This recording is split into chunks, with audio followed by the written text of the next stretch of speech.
All right, let's talk about one of the most famous and maybe one of the most dangerous metrics out there, return on equity, or ROE. We're going to deconstruct it and show you how to see the real story behind the number, all in just a few minutes. So, picture this. You've got two companies. They both have an amazing 35% ROE. Sounds great, right? But here's the catch. One of them is an absolute gem, a quality business that's been making investors rich for years. The other? It's a time bomb, waiting to blow up your portfolio. So how on earth do you tell them apart? Well, that is exactly what we're going to figure out today. The secret, it lies right here. It's a toolkit of 11 key metrics that, when you look at them together, basically give you a financial DNA test of any company. They tell the real story, from how likely a company is to survive a downturn all the way to how efficiently it actually runs its business. Now, you might be wondering, why should I trust these numbers? And it's a great question. The answer is simple. We're going straight to the source. See, instead of just grabbing some pre-packaged number from a database, which could be stale or calculated in a weird way, this tool calculates the ratios fresh, right in your browser, from the company's own raw financial statements. It's the difference between seeing the recipe yourself versus just eating from a black box. So here's the most important thing to get. ROE isn't just a single number. Think of it as a final result that's made up of three totally distinct parts. And once you understand these three keys, you'll be able to spot the quality compounders from the capital destroyers in a heartbeat. Let's break them down. Key number one is profitability. We measure this with something called net profit margin. This is pretty much the bottom line of the bottom line. For every $100 a company makes in sales, how many dollars are actually left for the owners after paying for materials, paying the employees, paying the bank, and of course, paying the government? That little number tells you a whole lot. Next up, key number two, efficiency. We use asset turnover to measure this.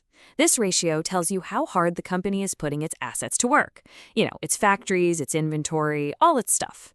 Is it a lean, mean, revenue-generating machine? Or is it kind of bloated with a lot of assets just sitting around not doing much? High turnover is what you want to see. And finally, we have key number three. And this is the one that so often hides all the risk. It's leverage. We measure this with the equity multiplier. This tells you how much the company is relying on debt to fund its operations.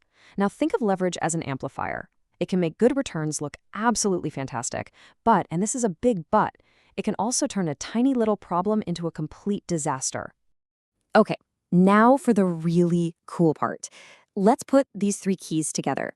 We're about to run that DNA test I was talking about on two companies that, on the surface, look pretty similar. But underneath, they could not be more different. And this is the magic formula that lets us do it. It's called the DuPont formula. It's so elegant because it shows plain as day that return on equity is just your profitability times your efficiency times your leverage. This simple little equation, it's like an X-ray machine for a company's financial health. It lets you see the skeleton of how it's really making its money. And here's where the light bulb really goes on. Check this out. On the left, we've got Polycab, a really solid 25% ROE. But look at how it gets there. A healthy profit margin, pretty good asset turnover, and a super low equity multiplier of just 1.62. This is what you call earned excellence. Now look at Indigo on the right, a massive 38% ROE. But let's peel back the onion. Its profit margin is razor thin. Its asset turnover? Not great, actually. So where does that huge ROE come from? It's almost entirely manufactured by a truly staggering equity multiplier of over 15. That is all debt. So what we just saw really boils down to a few basic company profiles. Polycab is a classic quality compounder. Indigo is a high-risk leveraged growth story. This little table here is your mental map. You can quickly see whether a company is earning its returns through solid operations or if it's just buying them with a mountain of debt. And if there's just one thing you remember from all of this, let it be this. A high ROE that comes from massive leverage isn't a sign of a great business. It's a sign of a fragile one. It's just borrowed prosperity, not earned excellence. Okay, that was the theory. Pretty powerful stuff, right? Now, let's turn this into a practical toolkit that you can use every single day. But first, there's one massive exception we have to talk about. So, what happens if you try to run this analysis on a bank or a financial services company? Well, let me tell you, all the normal rules just go right out the window. It completely breaks. Just take a look at Bajaj Finserv here. On the left, using our standard toolkit, it looks like a 5-alarm fire. Red flags everywhere. Insane debt, a huge equity multiplier, it looks terrifying. But that's because we're using the wrong lens. For a financial company, using debt is the business model. So when we switch over to the analysis on the right, which is actually built for this sector, we see a much, much healthier picture with a score of 76.